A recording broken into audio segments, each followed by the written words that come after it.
Hey, how you doing? I hope you're well. I'm Deanna and welcome back to my channel.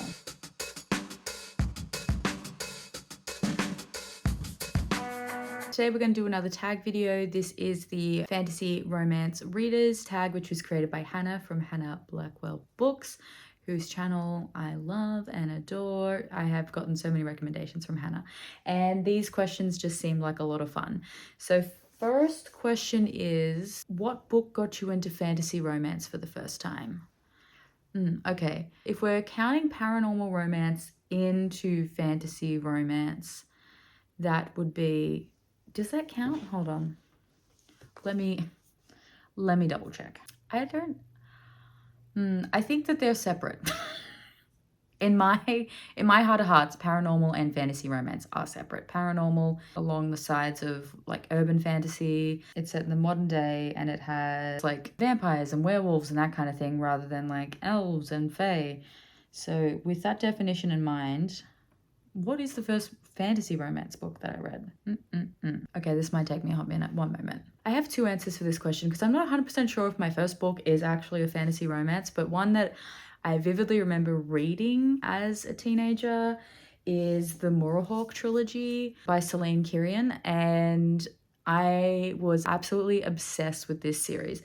Now, this follows a girl called Winter Moorhawk, who is the Lady Protector, which means she's like one of the only women in this medieval fantasy world who is actually approved to be apprentice in a traditionally masculine trade. And there is an entire political intrigue, plots afoot. And I just remember the romance in this was really what kept me turning the pages. It is more along the lines of Throne of Glass, where the romance is very much a subplot to the fact we have a tyrannical king, the prince is missing, the bastard son is on the throne, and we've got to overthrow the king. We've got to overthrow the powerful. So I guess this is the first fantasy romance book that I read, or at the very least, it's the first fantasy book that I've read that the romance hooked me. And then I guess my other answer is A Court of Thorns and Roses by Sarah J. Maas. I can't remember if I read Throne of Glass or A Court of Thorns and Roses first, but I definitely think the ACOTAR series hits the fantasy romance nail on the head. I picked these up because Sarah J. Maas was doing a signing in Melbourne in like 2013, and my friend was a big fan, and I said, sure, I'll go. And then ended up binge reading this and then the first three Throne of Glass books, which were out, and really loved it. So not going to explain what this book is because the whole world knows what this is. The next question is, if you could pick one fantasy romance world to move into for the rest of your life, which world would you move to? It's at this stage I realize I've read a hell of a lot more paranormal than I've read fantasy romance. So we might be reusing answers. Is this cheating? No, this is definitely a fantasy romance. I'm going to pick the world of The Prince of Prohibition by Marilyn Marks because we do have like a portal fantasy into like the Fae lands, which is very much like the traditional Fae of the Welsh, Celtic, Scots, Irish folklore, which is fantastic.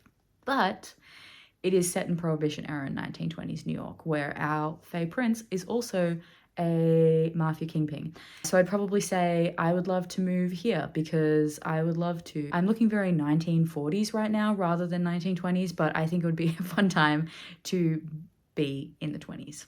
So I would move to this world here. Also, shameless plug, highly recommend that you do pick up The Prince of Prohibition. It is pretty much The Great Gatsby meets The Cruel Prince. It is incredible. That's all I'm going to say. That's all I'll say. If you could be one fantasy or magical creature, what would you be?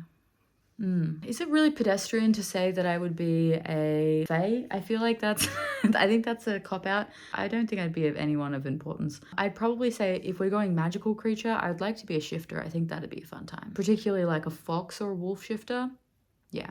Let's go with that one. I'd like to be a shifter. I've missed a question. Going back a question. If you could marry one bookish hero or heroine, who would it be?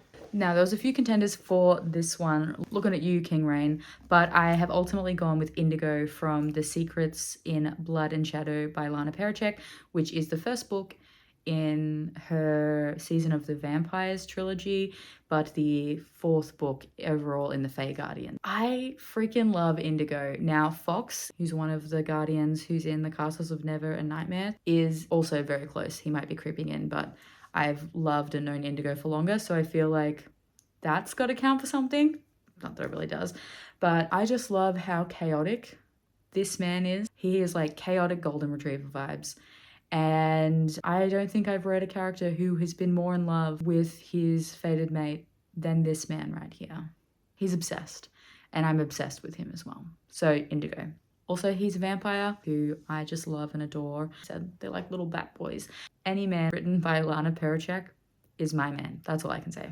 Okay, next question is, if you could kill one fantasy romance character, who would you off? And I don't know his name, but the evil warlock king in the Tyrion Soul series by C.L. Wilson, I also think these covers are a campy fun time, and so sad that they made their covers like a From Blood and Ash ripoff. But anyway, that's a different story. Yeah, the Warlock King in this one, not only what he did to Aliceta and Rain, the main like characters in this series, what he did to those parents and also the Fae children.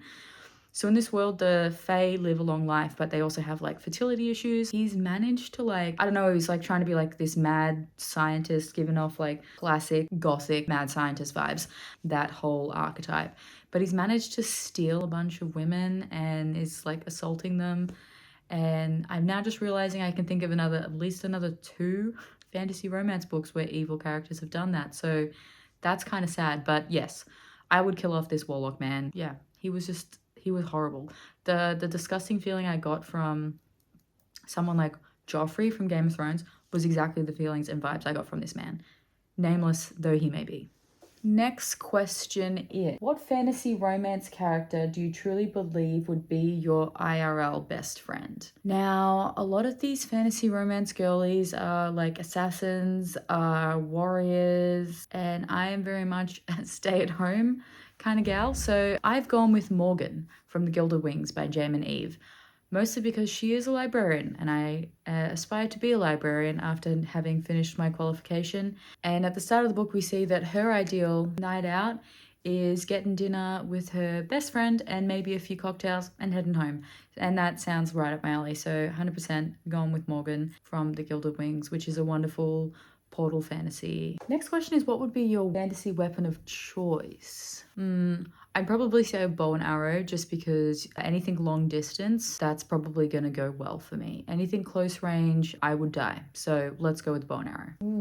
Who is the sexiest fantasy romance character of all time? It's cheating because it is from the same series, but I'm going to go Leaf from the Fae Guardians because that's all. That's all. He also has a very grumpy exterior to match that, but yes, reasons. So Leaf is actually the team leader of all the Guardians, and so he's head honcho, and his book is the final book in the Season of the Elf trilogy, A War of Ruin and Reckoning. Next question is, pick one fantasy romance book to burn. And I didn't want to be quite so controversial, but I've been staring at my shelves for like the last 10 minutes and there was nothing else I wanted to burn. So I'm going with From Blood and Ash by Jennifer L. Armentrout. This was okay. I gave it like a solid 3 stars. I'm not really sure what the hype is about.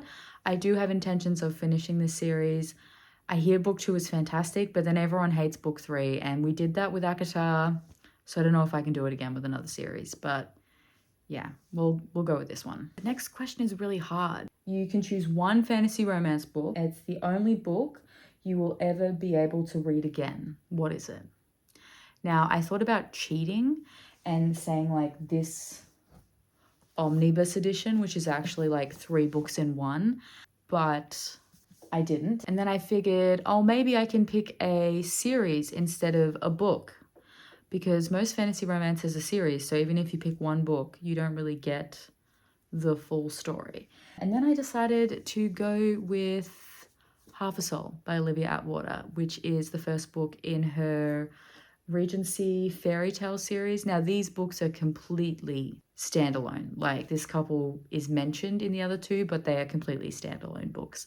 And if you like Howl's Moving Castle, this is the fantasy romance for you. It has that kind of Jane Austen, Regency, Bridgerton class with wizards and stuff. So it's very cool. And this one follows Theodora Ettings, whose mother made a deal with a fairy and has cursed her.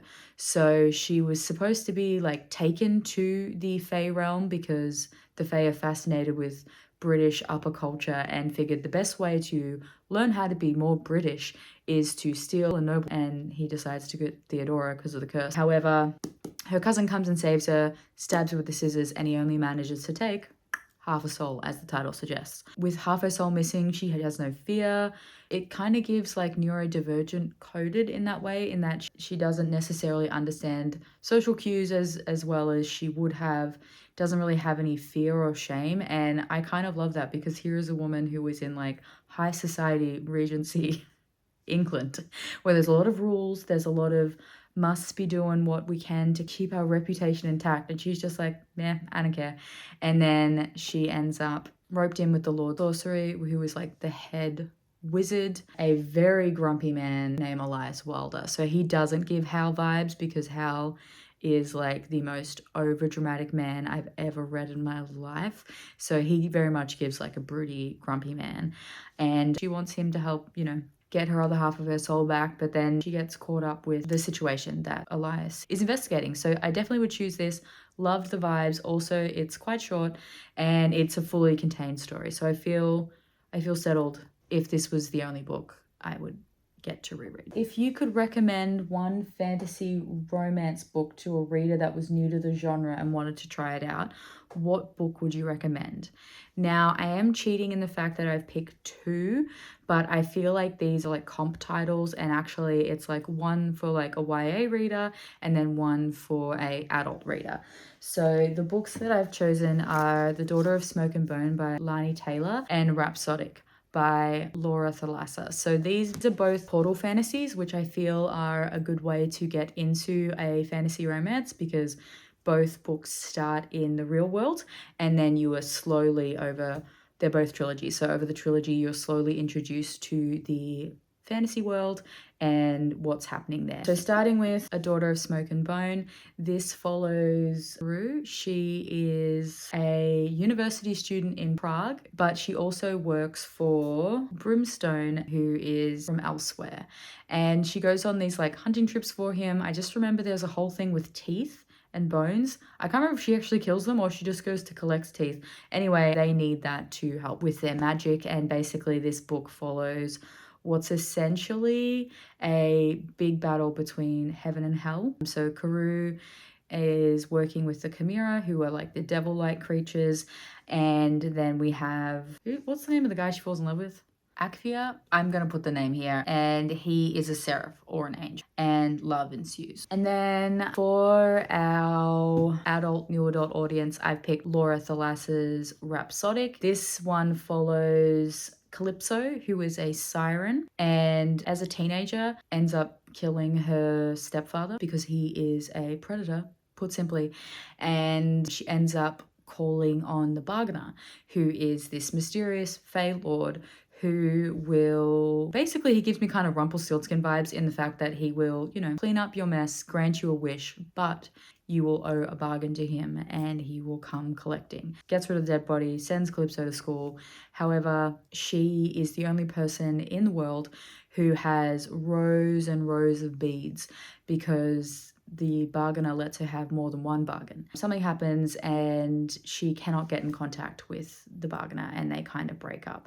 At this stage, she kind of thinks that maybe, well, she's pissed at him, but she thinks maybe he was just, you know, this big powerful Fae Lord who's hundreds of years old and wasn't interested in this, you know, teenage girl infatuation. Fast forward the 7 years, she and her best friend, who she met at said boarding school, are bounty hunters, supernatural bounty hunters.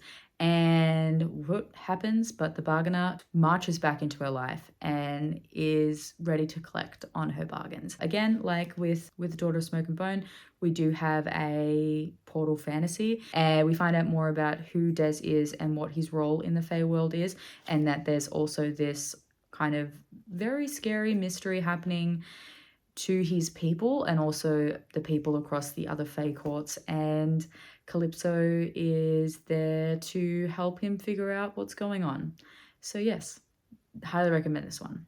All right, so that is all the questions.